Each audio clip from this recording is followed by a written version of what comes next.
Hello and welcome to another update video about DOT. DOT chart has shown us another high in this structure here, in this white wave count. That was not entirely unexpected in yesterday's last update that I sent through to gold members, or was it? No, it was yesterday. I did point out particularly that we could see one more high for another, let's say, smaller degree wave one. What I did actually write was the price might need one more high to form wave one of three, which is basically this small peak here. But it takes a convincing break above 655 to indicate that wave three is already unfolding, so that we're in a breakout. That hasn't happened yet. So we have seen one more high, but we haven't broken above that 655 level. In fact, it got rejected there. So I'm going to zoom in a minute. If you can't see anything yet, that's okay. Well, it's not okay, but you know what I mean. It's I'm going to zoom in because this is just a micro structure here. For anybody who's new on the channel, quick introduction to the wave count assumptions scenarios. So we're dealing with this 5-wave move up from the October low, 1, 2, 3, 4, 5, and then a 3-wave pullback into the yellow support region. And the support area is between $4.60 and $6.55. So the 460 level is the key level, is the 78.6 retracement. We don't want the price to break below that.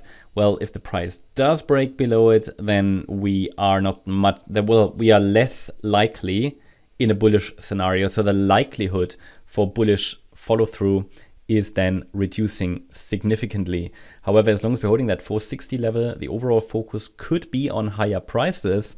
But we need obviously some evidence to say that we've really bottomed in this larger wave 2 correction. After such a 5-wave move up, which again topped in March, you normally expect this 5-wave move to be corrected, which happened. It's been a very long correction. Maybe we are now in the breakout, maybe, but it hasn't technically broken out yet. We definitely have a full wave count to the downside. So the low could absolutely be in here. The 5th of July, it might have been, it might be the low. And we also can identify an initial 5-wave rally from that low into the Monday high, so last Monday, okay, where the price topped at 655. We've seen a 3-wave pullback into the micro support region, which is between $5.24 and $5.86. And from here, we've seen another reaction. So it's quite positive. Okay, 5 waves up, 3 waves down, reaction. Now another possible 5-wave move up. That's what I meant in the beginning when I read out the update that we sent through for gold members. I think yesterday we were here and I highlighted, okay, would look good with one more high as another wave 1 of a larger 3rd wave. Now these are sort of unreliable microstructures really, but it's good to see another possible 5-wave move up. So that means whenever we see another 5-wave move, we can add another micro support area. So that means we have 2 support regions now. I've got an upper support, which is for the micro 1-2 setup here of a possible 3rd wave with support between $5.95 and $6.27. Well, if we break below that level, below 595, it wouldn't be a disaster. That's the advantage here, because the lower micro support would still be relevant. So we could still be in a larger wave 2 then, okay? So it's basically key support now is 595, allows for a tight stop, or at least, it's the nearest support level that really is relevant. Because in this wave 2, I mean, the price might react to $6.18, $6.08, $5.95, one of these.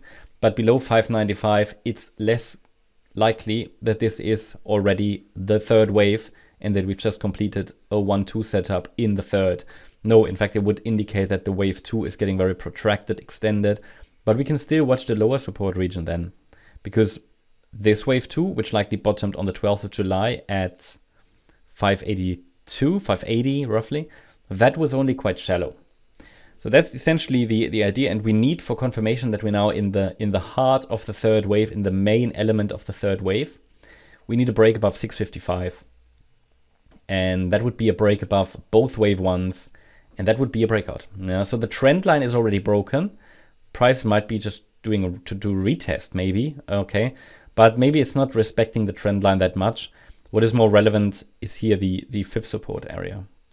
So that's my update about DOT. Hope you liked the update. If you did, please hit the like button, leave a comment and subscribe. And if you really like the content, then please check out the channel membership. Also, make sure that you follow us on Instagram and Twitter for additional content. Thanks a lot for watching.